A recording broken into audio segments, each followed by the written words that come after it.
Uniforms folded, flag hangs on the wall. Traded steel and thunder for silence in the hall. The mission's over, the deployment's done, they said. But the war inside my head, it hasn't left its stain.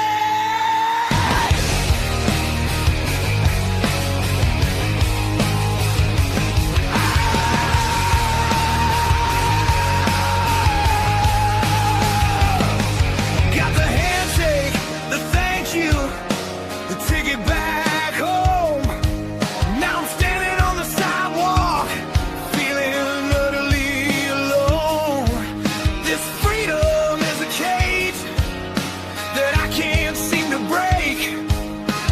Every single morning it's a future I might forsake.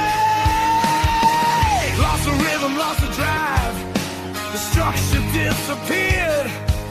The invisible wounds are the ones that I truly feared.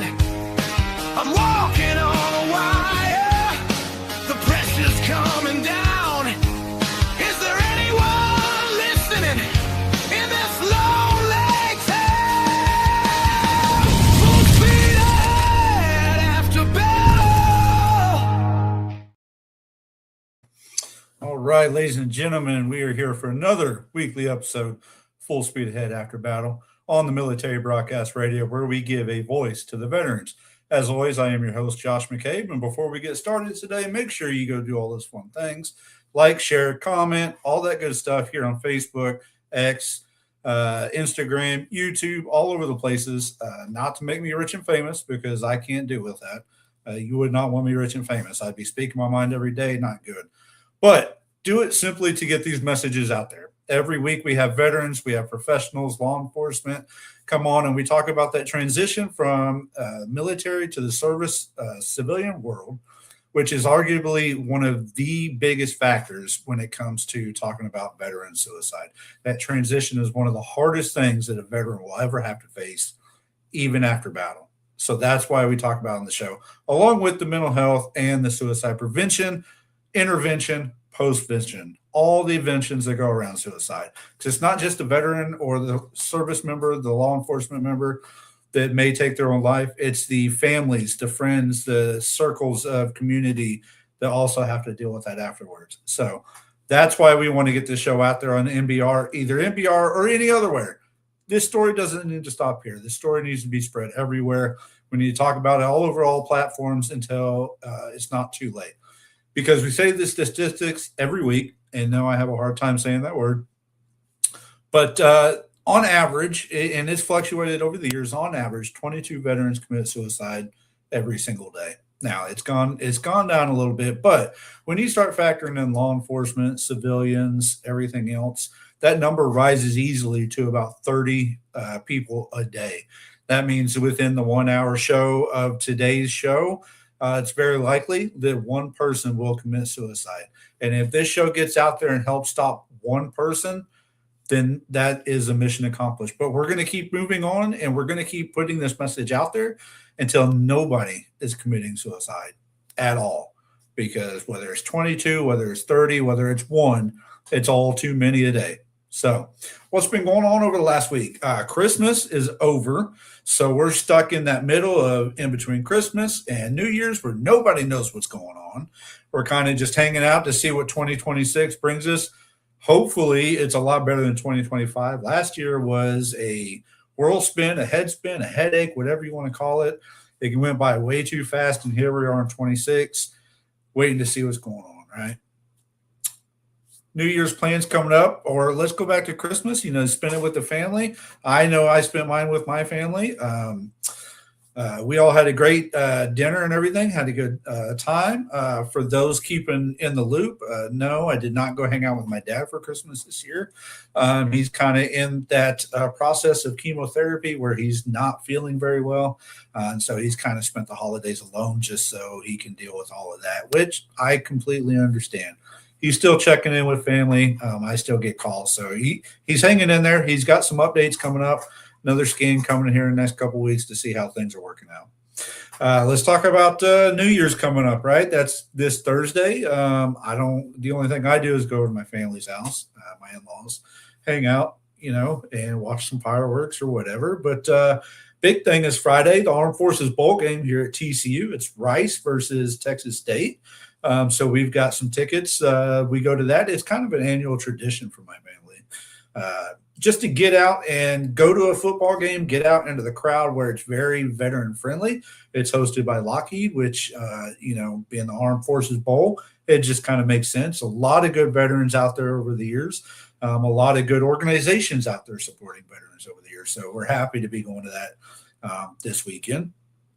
What else is going on in the world? Unfortunately, another veteran. We lost to suicide. This one was Seaman Thatcher. He was stationed at Tinker Air Base. For y'all that know where that is, Tinker's kind of a big base. He's new in his service life, and I know a lot of veterans. We tend to argue, right? How long does it take until you constitute a veteran or serve? Signing up on the dotted line, going to boot camp, right? Or 90 days at your first duty station, or a deployment somewhere. But guess what? This kid signed up. He's going through boot camp, or whatever his story is.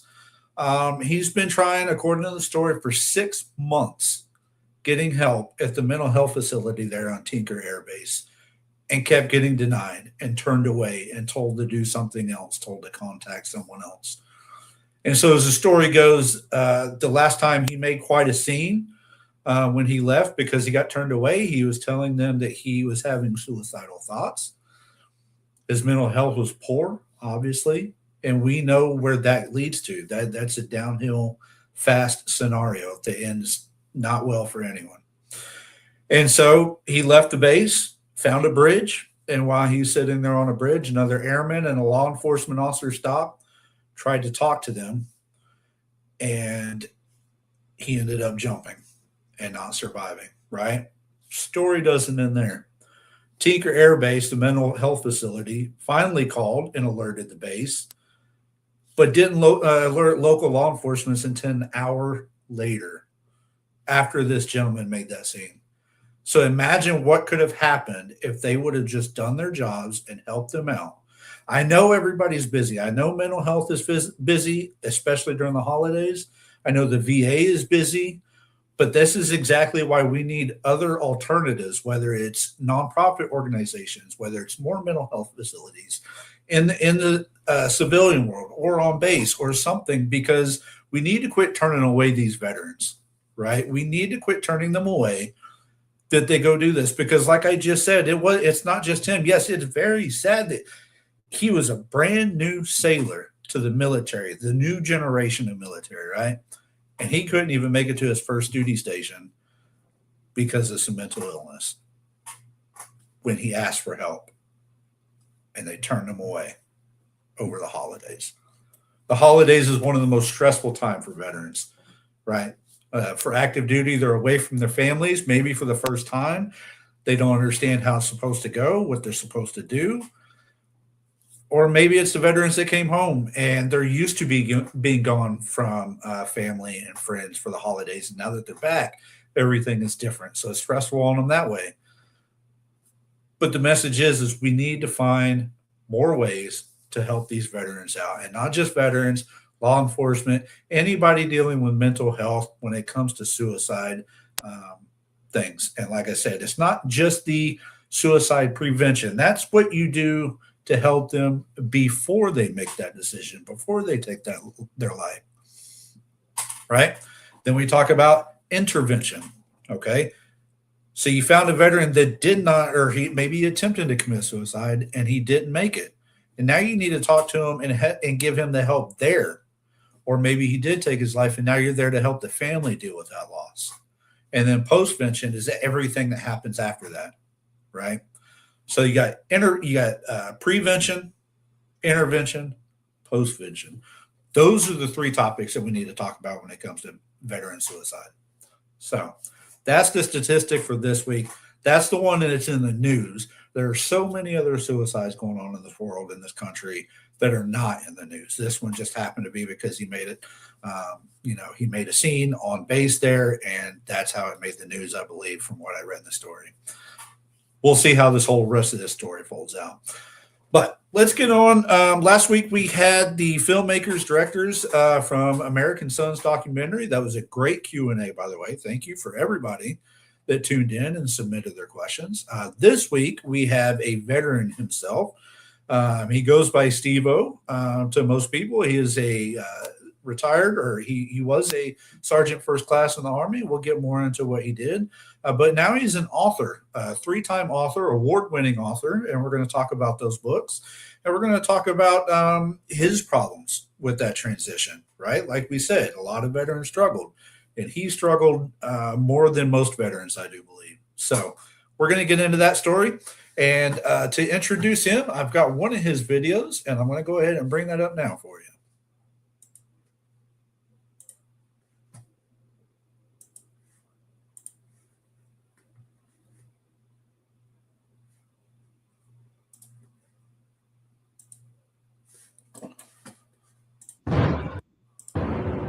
You get out of the military and no one tells you how to write a resume.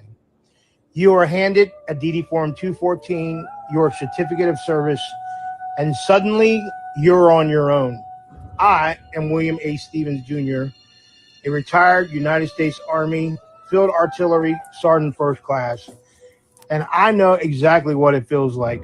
I am also a 3-time award-winning author and an Eric Hoffer Book Award winner in 2025 for The Broken Mirror. In this book, I tell it raw, unfiltered, the truth about survival, the trauma, the bonds, and the breaks along the way, especially the bond with my own daughter. If you are leaving the uniform life, feeling lost and disconnected, unsure of who you are, here's how it is. You are not failing. It takes time. You are not alone. The Broken Mirror is more than my story. It is a guide, a hand to hold, a way to face the silence, step back into purpose, and find your voice again. And don't be left in the silence. But I'll tell you, the grass is not greener on the other side.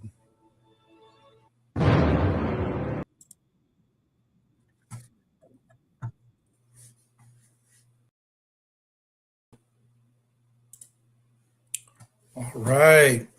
Stevo, welcome to the show. How are we doing? Hey, Josh. What's going on, man? I am Stevo. Oh. 21 Production, Voice of the Voiceless, and I would like to thank the Military Broadcast Radio Network for having me on the show, man. Absolutely. I'm happy you're here. You're in the podcasting business as well. You do your shows. You're a veteran. You're an author. You're doing it all, it seems like. So welcome. I'm glad to have the experience. Thanks, man. Yeah, I have the Crawl, Walk, Run podcast, and also I'm now a 5-time award-winning author, and I'm no longer an author. I'm an author advocate. There you go. So before we get jumping into the story, why don't you tell us a little bit about Stevo the veteran? When did you join? How long were you in? What'd you do? And then kind of go from there. Born and raised in Carlisle, Pennsylvania. Joined the Army in 1988. Field Artillery, cohort unit. Went to Germany with all my boys. Some of them went to Turkey. I went to Nuremberg. Ended up the day after Christmas in 90, sitting on the dock in Saudi Arabia as a private, unloading equipment because we had already been preloading our equipment prior. So from December 26, 90, all the way to May 91, I was in Desert Shield, Desert Storm, and provided comfort. That made me truly think I'm an American hero, so I re-enlisted. Went to Fort Carson for 4 years. After that, went to Korea. Went back to Carson for 4 years. Went to Korea again. Went to Fort Lewis. Went to Fort Riley.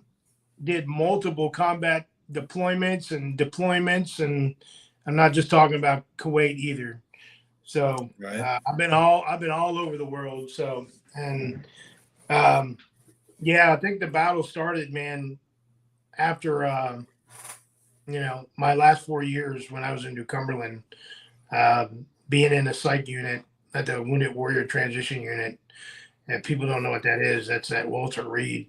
I don't even know if they Right. even have it anymore or not. WTU. Yeah, they do. Yeah, Okay. I think so. Yeah, I haven't followed up on it, but yeah, that was an eye opener for me, man. Because like Mhm. going from hard charging down to like nothing, giving up your military career, giving up like your promotion status, your whole rank, your whole everything. Like you're a patient, So, um, yeah. So when I was at Walter Reed, man, I was with 12 people, and Mhm. I guess they had different groups, but I was with a group of 12 people, and you know, um, it was weird because when we ended that whole thing, nobody wanted to like keep in contact because of the stuff that we've been through, the privacy and all that. So uh, even if I don't even remember who they were, basically because I was so drugged up on different pills, like when I left Walter Reed, I think I was on 10 bottles of pills, 48 pills a day. Ooh. And then, not to prolong this or anything, but, you know, um, was it 2005, we lost our first child to a miscarriage. And then we had Isabel in 2007. And I still wasn't allowed to go home and see my daughter and my wife because they thought that I was going to go unalive them, kind of like bringing the battlefield back to the living room, Right. My last tour, I don't think I don't think anyone can even make up the story that I'm about to tell you, but my last tour, I didn't have a weapon. So I kind of collected data for the Center of Army Lessons Learned from Fort no, where is it? Fort, somewhere in Kansas. I forget where it is in Kansas. Center of Army Lessons Learned headquarters. It'll come to me, but we collected data. We wrote a handbook. We were out on patrols. We were with units. The units that we trained at Fort Dix. So we trained killers, and I'm glad that we fell in on those units because some of these units they didn't know what they were doing, especially when we were in Fallujah. Luckily, we didn't get attacked or anything, but yeah, I put my life in the hands of the people that we trained, like the Puerto Rican National Guard. So it was kind of cool. We wrote the book and got credit for being one of contributing authors. So, but yeah, that was like the highlight of my military career. So, but got home, and that's where the battle started because my ex-wife was my wife. At the time, she was a psych nurse. So I was treated like a patient the whole time. And when my daughter was born, I was forgotten. So I usually don't disclose this, but I was in a non-intimate marriage for 10 years and wanted to commit suicide in 2014.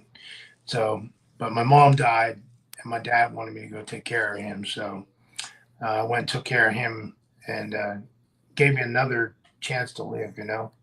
So, Yeah. but there's been this huge broken bond between me and my kid forever. So when you're all drugged up, man, and you call your wife and your daughter the B word, you know, it's crazy, dude. So that's it. Yeah. 20 years in the Army, 16 years civilian government, 5-time award-winning author. That's me, man. Man, so you've been around everywhere military-wise. You did all kinds of stuff. So let's talk about that transition then. With so much experience, how did that help you out with your transition coming back to the civilian world and then and on? You talk about you got into pills and stuff. I mean, it must not have been that good of a transition for you. Well, I think what saved my life was being at Walter Reed because Yeah. it was hard to get into the Wounded Warrior transition. You just don't go and say, "Hey, I'm Yeah. losing it." They have to do evaluations on you and stuff. But Mm-hmm. I got admitted in that, and they told me like, "You're giving up your career. You're you're not going to be able to see your fiance for like a year. Mm. I'm like, what? Okay, whatever. So, but everything was monitored. But I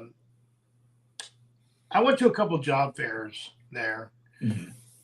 They bring like the government organizations in for the people that are Right. wounded. But I think what saved me was when I was in my last unit, I had a TSSCI, had a very high security clearance. So Mhm. part of my job was I did all the security clearances for all the guys in the unit. Like we have no females in our unit, but my job before I left was to get everybody a top secret. So I did that, and my colonel gave me, was it Major General Omri Red Newman Leadership Award, a Force Com Mhm. Award. So that was kind of cool. And when I was at Walter Reed, I heard that Defense Security Services was looking for a wounded warrior. And I didn't know what a wounded warrior was. And I reached out to them. I didn't much have a resume. I just wrote a bunch of stuff that I did in my last unit. Like I took this stuff off my NCER and Yeah.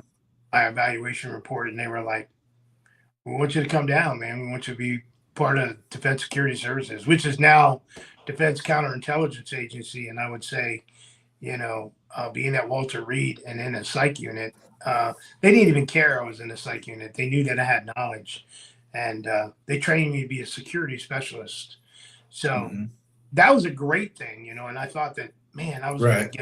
I was gonna get out and nail that, but man, I got out of Walter Reed. I retired. I went home. I sat around. Uh, I think I slept more than I was awake. Like my daughter was Yeah. just that, trying to write a resume. Like I did do some resume writing courses, but they took like a 2-week course and crammed it into 2 days. Like I Yeah. think days was watching some goofball talk about how to wear a tie and present and Right. talk, Yeah. but they never told us about, taking the military lingo and changing it over to civilian lingo, Yeah. which I'll get later. But um, Right. I got out. I worked for a cola company as a merchandiser. Man, from being a senior and going down to being a merchandiser Yep. and having to yacht you in like stores, and my boss was 27, I was 43. I was diagnosed. Yeah. I was diagnosed right off the bat. I was diagnosed with diabetes at 43. Mhm. And I was in the best shape of my life. I was in super shape, but it slowly dissipated because, like the pills, like I said, I was on 10 different bottles of pills. Lithium was the killer. Lithium made my dental implants fall out. Um, Lithium made me suicidal. Um, I was on 48 pills a day. Like I couldn't even imagine. Like I was a zombie, total Yeah. zombie. But then I started working at the prison. Like I went to the correctional academy in Elizabethtown, Pennsylvania, Mhm. and then I started bringing the prison stuff home to my wife and my daughter. Yeah. And yeah, that wasn't good, but Yeah. made it. I got a magic phone. Okay. We have this thing that looks like a resume that you did at Walter Reed, but we would you to come work Mhm. on the Navy side of the house. So I was like, doing what? And they were like, we want you to be a security specialist. And I was like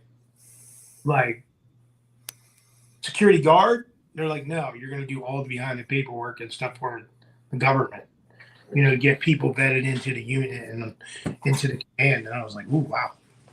So Yeah. got there in 2009, left in 2016.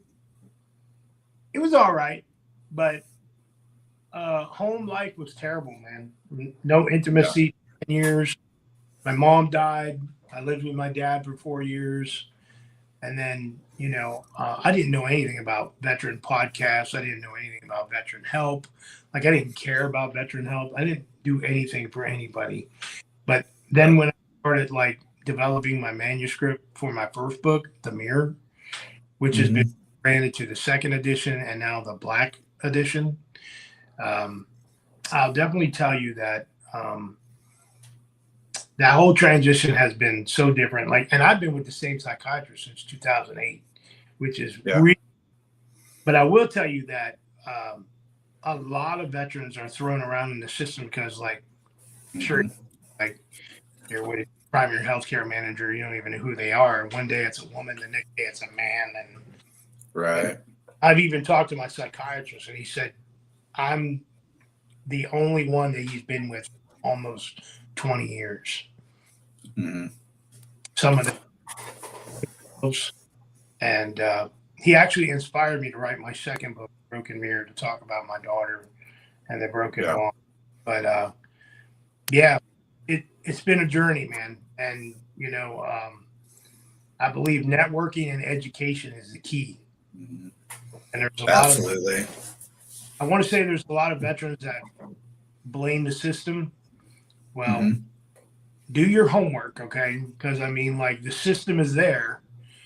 There are failed pieces in the system, but when you network with people like you, the people from Military Broadcast, who all have the knowledge, and all the other different veteran platforms out there, there's so much knowledge out there that you can get, like, not even Googling or anything like that. Like, talk to a real freaking veteran, you know?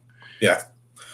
Yeah, absolutely. So, you know, you talked about going back just a second, like when you got out, you didn't look for that veteran help. You know, you didn't look for those organizations. I think that's what the downfall of a lot of veterans is they think, well, I spent this whole time in and I'm good and nothing's going to change. I don't need that help. And then they get out, and then that's where they start struggling, right? They think that they can do all this on their own, but what they need to realize before they even get out is they need to start building that network back home, whether it's with their friends or their family. Because even if you think, man, I've talked to my family on the phone every day for years, I haven't seen them in a while, but I know them, it's still not the same family, right? People have changed, and going home, I experienced that. Coming back home to my friends and family, completely different. And that's where I struggle with it.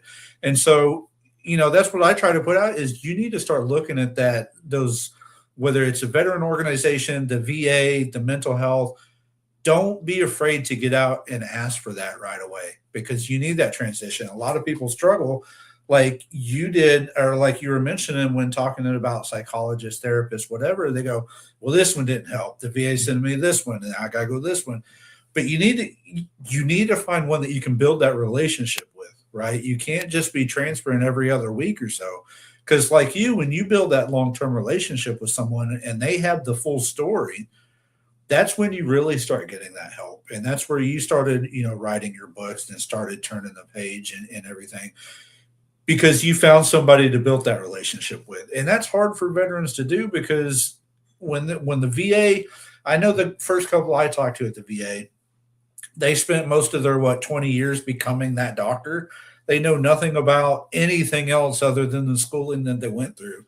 How can they understand my story, right? How can they understand what I've been through, in whether it's battle or war or whatever maybe you went through? You got to find those people that maybe have been there, you know, or know what they're talking about, and build that relationship with them. And that's when you're going to start to grow. But look, we're going to take a quick break. We're going to watch a quick music video like we always do on our break. But when we come back, let's talk about more about the relationships that you had, the struggles with your daughter, how you overcame that in writing these books. Because I know you have 3 pillars on your books that you wrote. There's 3 of them. And one of those is about mending those relationships. So we'll talk about those when we come right back after these messages.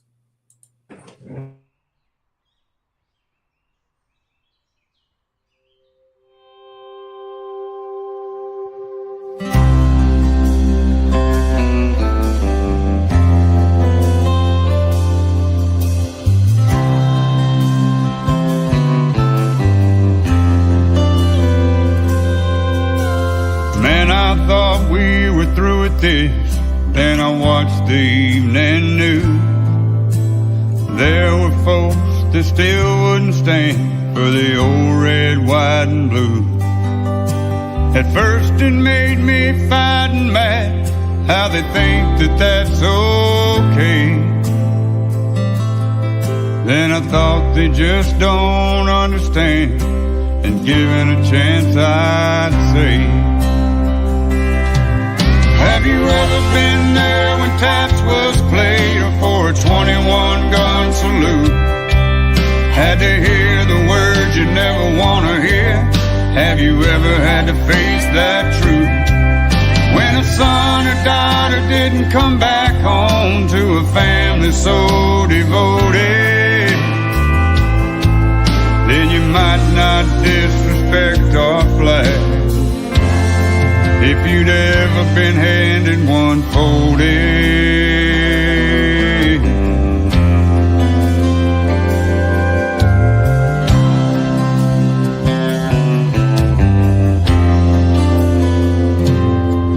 Have you seen a heartbroken mother or a father fall to his knees? Been there when a family got the news that your freedom wasn't free? Have you seen a flag draped coffin? If you did, how'd it make you feel to know a soldier died to give you the right to stand or kneel? Most of us are immigrants, proud to call America home. And I'll stand for the red, white, and blue, even if I gotta stand alone.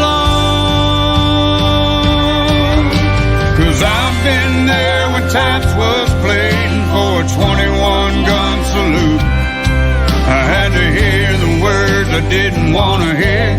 Yeah, I had to face that truth. When a son and daughter didn't come back home to a family so devoted, you never disrespect our flag. If you'd ever been handed one folded, you never disrespect our flag. If you'd ever been handed one folded.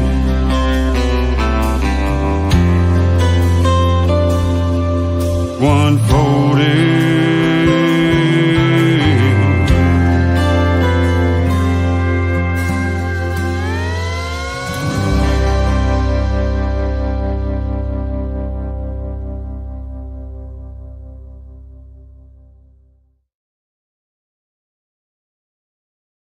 All right, ladies and gentlemen, welcome back to Full Speed Ahead After Battle. That was Wade Jennings with One Folded. If you don't know who Wade Jennings is, you need to get your head out of under a rock, right?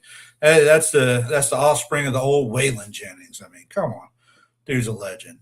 So, anyways, this week's episode, Stevo, 1821 Productions, author, veteran, author advocate, veteran advocate, doing it all. So, when we left, we were talking about that transition and how things kind of spiraled for you there a little bit, and let's get into now the relationship aspect of it and how when veterans struggle, that affects the family, the friends, and in particular, you mentioned in your book, in one of your pillars, your daughter.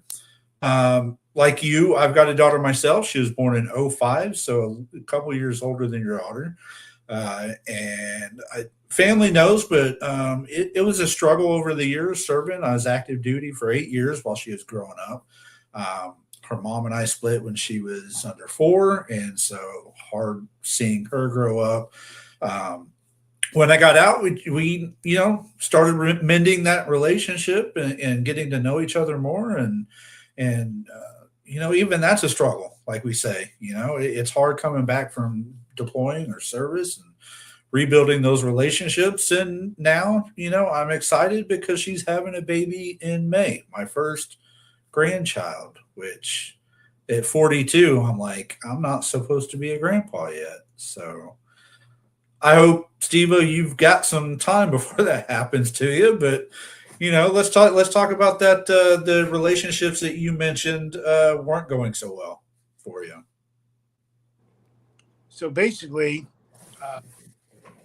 from what I learned from my ex-wife's friends, she only wanted a kid from me. That was it. And she knew that she was going to get the military benefits for the child. So we were in love, but I don't know what happened.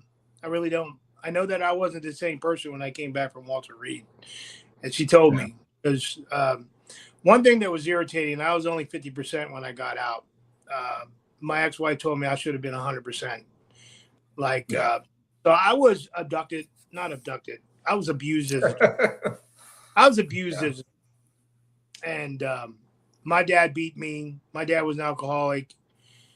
And I vowed that I would not take that to my daughter. But I did I mentally abused my child. And sometimes never talked to my daughter like she was like a soldier or anything. But it was more cussing and degrading. And, you know, my daughter was a pageant girl. And I got to do stuff with her there. And, you know, she knew that I was fighting behind the scenes with her mom. And, you know, she's like, well, if you're going to call Mama B, I don't want nothing to do with you. You know, eventually when your daughter tells you, you know, look, I don't want nothing to do with you because, like, you're a deadbeat. And I'm like, okay, now she's cheering. And that's $8,000 a year. And who's paying for that? You know, not her mom.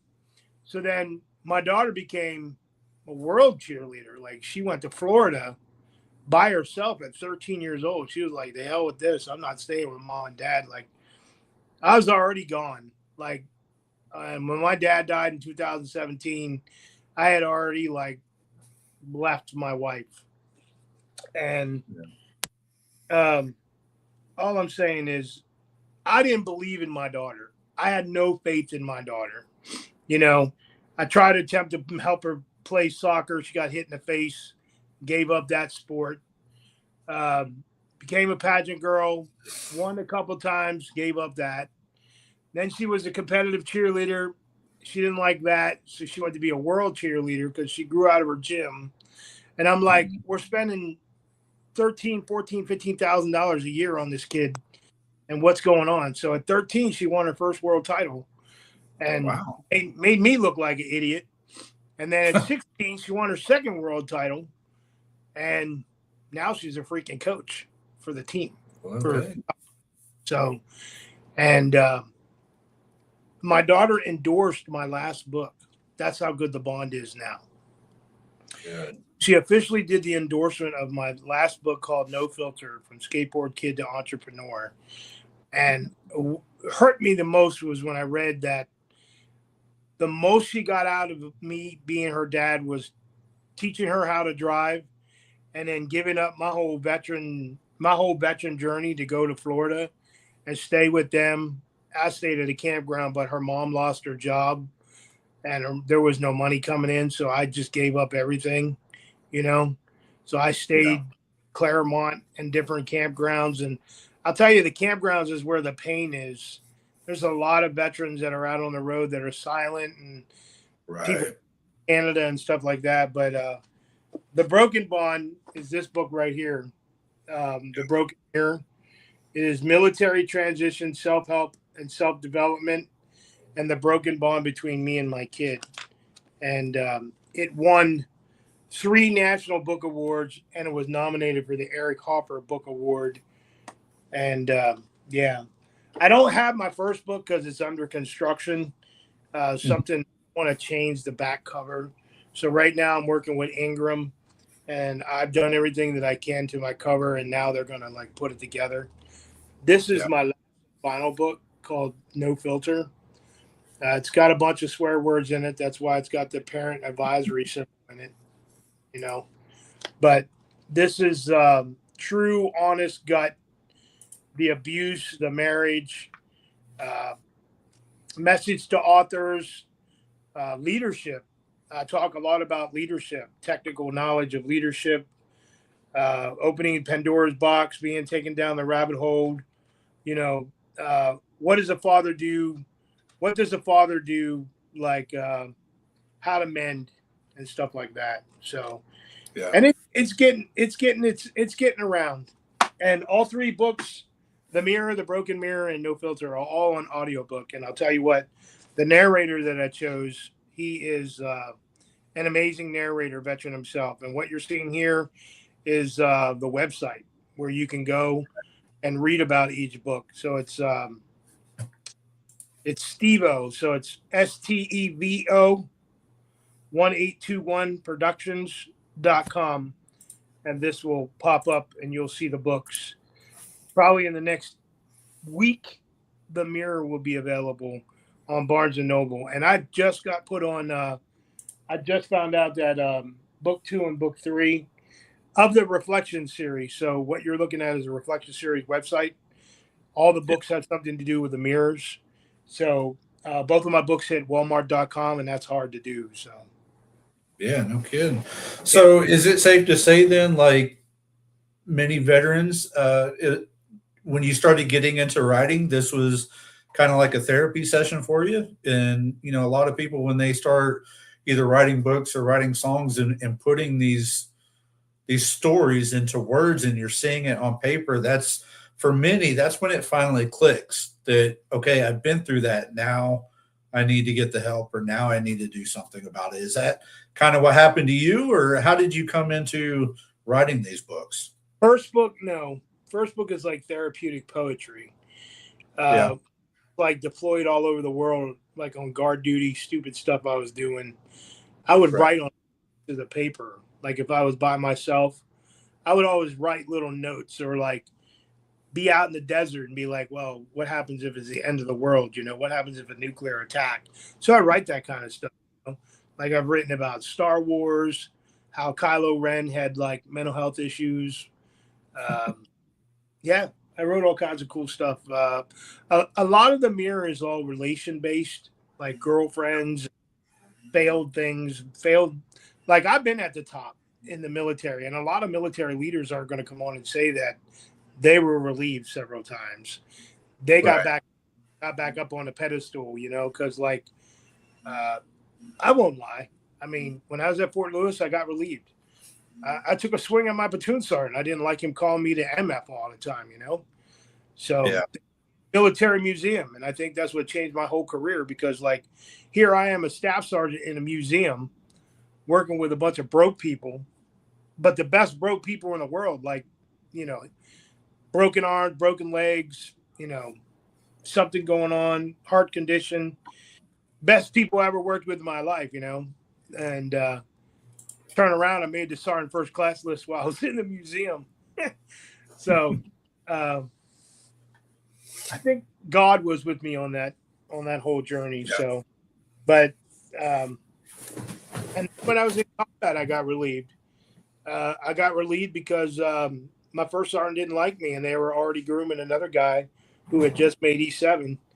And I took a swing. I won't lie. I took a swing at a black soldier. Yeah. So I learned close quarters. Well, Marine Corps, what is it called? Or what's it called? Combatives. Oh, yeah. Yeah. So is it called close quarters combat now? Yeah. CQB, close Yeah. quarter combat. Korea, I worked with some ROK Army soldiers, and we did combatives. So combatives is driven to where close quarters is now. Mm-hmm. Is that what it is? Combatives. The manual combatives is what they teach out of close quarters combat. So Yeah. I took a Larinac shot to the kid and ended up being in front of my sergeant major, and he's like, you're going to be a recruiter, like a retention guy in combat. I'm like, nobody likes me. How am I supposed to re-enlist soldiers? And they were like, he's like, you don't have to like people, they're numbers. And I found out that soldiers aren't numbers. They have families. So Yeah. created a devious, I created a devious plan, and it was very successful. So re-enlisted 159% of soldiers in the combat area within a year, which was kind of cool, because they all came back the next year, because it was just like went home, rest, and they went back. And I was like, I'm not going back. I'm not going back there. That was, but Right. yeah. So it's been a journey. So Sounds like it. So after writing all these and coming to conclusions, what is it that you think veterans need to know coming out now so that they're not struggling as much? What do they need to be focusing on? The video that you showed is the video Yeah. I'm sending to the Army publications, because I truly, this book is $15 right now. If the Army would buy this book for $1, okay, or 50 cents, and I sold 10,000 copies, and they had given them out starting in the Army and hopefully military. If every soldier left the military with the DD Form 214, this book right here, talking about resume writing, going from military to civilian lingo, coping mechanisms that I use instead of doing pills, death and dying, suicide, relationship bond between a father and a daughter or a child. I believe that every soldier left the military with this book or some type of transition book. Yeah. I believe that we could lower the stigma of 22.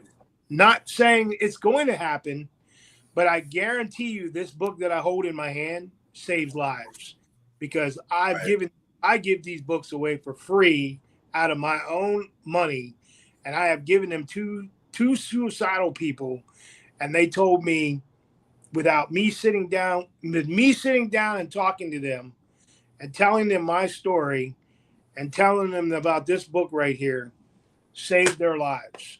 So if one of my books or my story can help one soldier transitioning out, because like I have spoken to some transitioning soldiers, and you get nothing. Like now everything's online. It's all like online courses and stuff like that. Like they don't. I told Sergeant Major of the Army, 13th Sergeant Major of the Army, I had on my podcast, Kenneth Preston. I said, what they need to do in the NCO and Officer Corps is they need to teach these ladies and gentlemen, these officers and enlisted NCOs, how to teach resumes, because when their soldiers get out, they're going to get out and they don't know how to write a resume. And they're going to look back at their leadership and they're going to go, my leadership failed me. My leadership failed me. And my guy that was under me, Ramos, he didn't know how to write a resume. So he came back to Smoke and he's like, Smoke, help me with my transition. This guy's a Purple Heart, 3 Bronze Stars, and he ended up working at a gas station. Yeah. Gas station. So I think that TAP class, that transition class, still fails so many veterans because it's a 2-day course. And really all they tell you is, yes, make sure you dress nice, which it is changed over the years because it depends on the company, where you're going. The dress just all depends. Update your resume, but they don't tell you how to update it from, like you said, CQB kicking down doors in Afghanistan to leading a team of professionals at an auto finance company, right? If that's what you want to get out and do. I sat down with some HR people from the government civilian side, and we discussed this stuff for my second book. And so if you're a platoon sergeant or a first sergeant or a commander, you're not that when you get out. You are supervisor, mentor, advisor. If you're a colonel or higher, maybe CEO of an organization. Leadership, what they want. They don't want to know you went to combat. They don't care if you have awards. I tell people, don't put your awards unless you have like maybe a Bronze Star, a Purple Heart. You know, I don't too many Medal of Honor people, but they're out there. Most of those people don't know what any of that is. And that's the same as don't put 11 Bravo or STG or whatever your MOS or your rate was, because they don't understand that. And when you send those resumes in anymore electronically, right, these companies are sending it through a computer system that's looking for those keywords, like you said, leadership, mentor, teamwork, responsibility, things like that. So that's the thing that TAP class does not teach, is what are those keywords, how to translate those words, what should I be looking for? Because all they say is US.gov, usjobs.gov. Like one of my buddies who is an HR guy who actually wrote the preface to my book, John, he told me that when you do those jobs, man, you got to look at the job description and Mhm. tailor your resume to that job description. Because, like, I'll say an example. If I'm a GS-11, a government GS-11, that's what I was the whole time I was in the government service. I never got promoted because of my PTSD.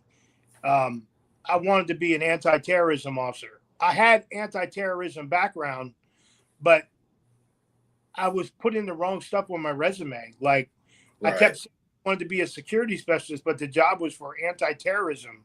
You know, who cares if I'm qualified for it? I'm not writing what they want to see. So, yeah. Yeah, absolutely. So, Yeah, if anybody's willing, I'm willing to reach out and help people. Like, as an author advocate, I don't charge people. I try to help authors or people get established. So there's so much marketing corruption out there. And also, there's just a lot of veterans out there. There's a lot of veterans out there that are not even getting help from the VA. So, and I truly believe the VA, if some of these people is a 9-to-5 job, they don't care about veterans at all. So I really no, I don't. completely agree. So, as a author advocate to those veterans that are maybe thinking about getting into writing books, some people are like, I don't even know where to start. I don't know what to write about. What would be your suggestion on getting them started? If that's an avenue that they want to take on. No filter. There you go. Nope. So in No Filter, I wrote here real quick. Message to all struggling authors: prepare yourself. So there's like certain steps that you take. Know why you're writing. Write to one person. Mhm. Be willing to bleed. Understand the cost. Prepare in silence. Build your discipline. Invest in learning. Decide on how you're going to publish. Most publishers will scam you. Yeah. Protect your voice. Visualize the finish line. And don't write for awards. Write to help people. And I've always noticed that most people that write, authors are the unheard voices of the voiceless. And a lot of authors are in trauma, going through I believe everyone goes through some type of trauma. It doesn't matter if it's combat related. Like a new thing I'm seeing on TikTok, it's like, okay, I got PTSD, but I got PTSD from being in the military. No, I got PTSD from being deployed to Kuwait. I got PTSD from being in the combat zone. Oh, I got PTSD from being in actual engagement in combat. So there's different types, okay? Yeah. Hell, you got the political PTSD now. Like your candidate, we weren't going to talk about this, but your candidate does, and you just have a meltdown. Have you seen some of these people that have absolute meltdowns on the internet? I mean, it's absolutely crazy. Yeah. It's a mental health condition. It is a disability. It's a type of disability, But the other thing I was going to say is if you're going to write, the mirror and the broken mirror are approved by the Pentagon, have been approved by the Pentagon Review Board because of my high security clearance I had and the stuff that I put in there about long-term medication use from the VA. I was amazed that they let me put that in there. But pills that you're taking today, you have to read and research on the pills that you're taking, because some veterans are taking sugar pills and they don't even know it. Yeah. Some veterans are taking pills like me. I got my 100% because I proved to the VA that I got tremors from lithium and other types of medication. And some of these pills will cause long-term effect like kidney problems, dementia. It might help you now, but if you've been taking them for a long time, like 5, 6, 7 years, and you start having kidney function issues, don't be afraid to go back to the VA and say, look, But yeah, I was seeing something the other day. I don't know if it would be approved or not, but someone said they should just abolish the VA in general. Like all the people, they should have their connection, and everybody be able to go to outside sources, because the VA is just a waste. It's a complete waste. Yeah.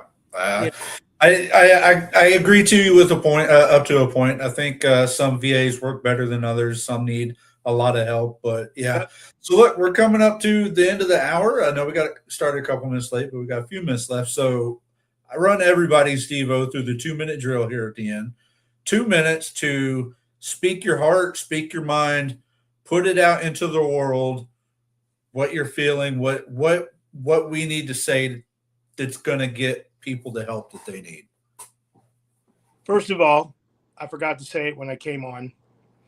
Thank you for your service and your sacrifice. Thank you for anyone that's watching as a veteran or that is a spouse or a child, because part of the 22 is children and their family members watch this veteran, not because the veteran commits suicide. There's so much stress going on that the child or the spouse could commit suicide because the veteran is not aware of what he's doing to the family. So that's why we have podcasts. That's why we have outreach groups and networking to help people. But in general, mental health is a life sentence without parole. I worked in a prison. I've seen murderers and killers get parole and walk.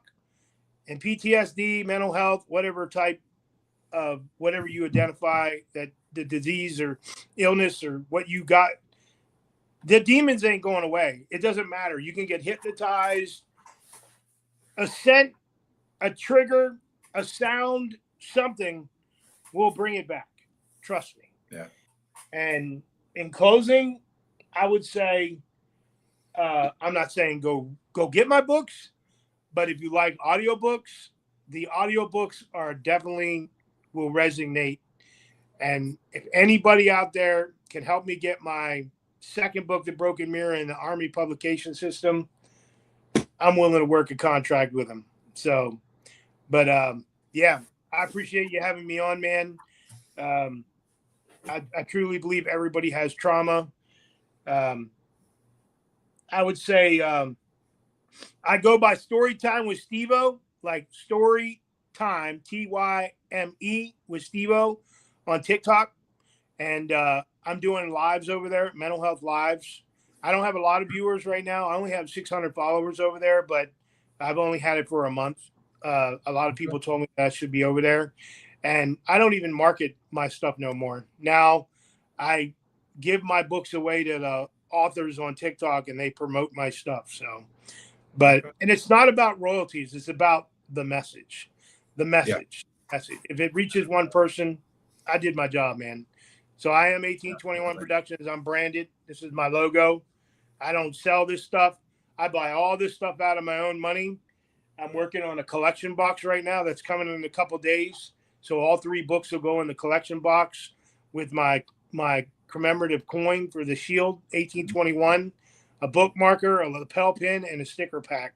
If anybody wants that, I have those. I'll be selling out of my home. But I'm on Crawl, Walk, Run podcast on YouTube, 1821 Productions, or on Spotify, 1821 Productions. I go by the voice of the Voiceless. I'm Stevo. Thank you. Thanks a lot, Steve. Well, I'll see you around. Yeah, man. All right, ladies and gentlemen, that's another episode of Full Speed Ahead After Battle with Stevo. That guy's been around. He's seen a thing or two in the Army. He did 20 years. He heard him. He got out. He did some more. He's putting in a lot of work into his books. And what is the message is you got to ask for the help. Everybody goes through the trauma. Everybody goes through something. Everybody needs the help. Ask for it before you get out. Start planning before you get out. And if you think you need the help, don't be afraid to ask for it. It's all about that support system. It's all about networking, right? It's the people around you that are going to keep you going. Just like when you were in battle, just like when you served, you didn't do it alone. You had your brothers and sisters to the left and right of you. They had your 6th in. They got your 6th now. Reach out and ask for that help. You heard them. Go find his book, Stevo. That's STEVO, 1821productions.com. It's in the comments down below. Make sure you go check out those books. Really good reads. Like I said, there's a 3-pillar. It's a series of 3. So make sure you get them all. Read them all the way through. I guarantee it's going to help you out. So that's a wrap for today's episode. We're cutting through the noise to bring you the raw truth of life after the uniform. This is Full Speed Ahead After Battle on Military Broadcast Radio.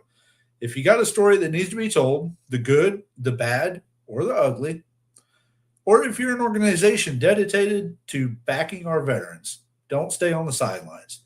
Email me today at fsa@mbradio.us to book your spot and join the conversation. Stay loud, stay proud, and keep pushing forward because the war is over, but the fight for the future just started. Dismissed.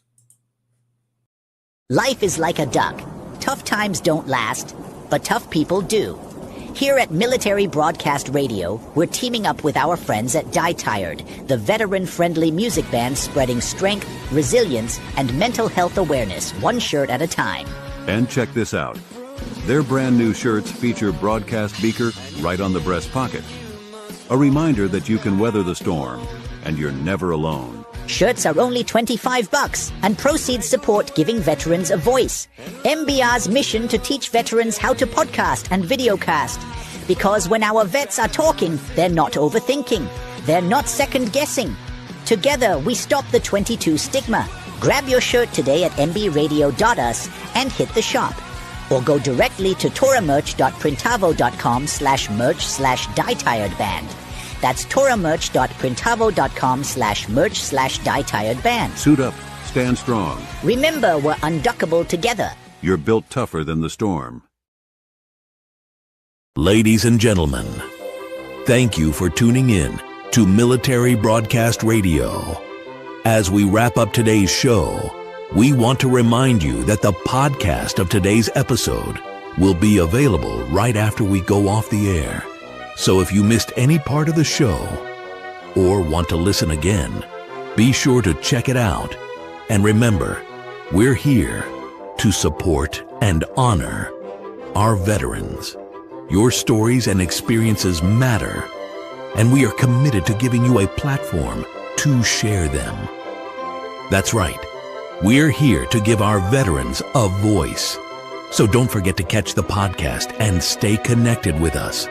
Giving our veterans a voice.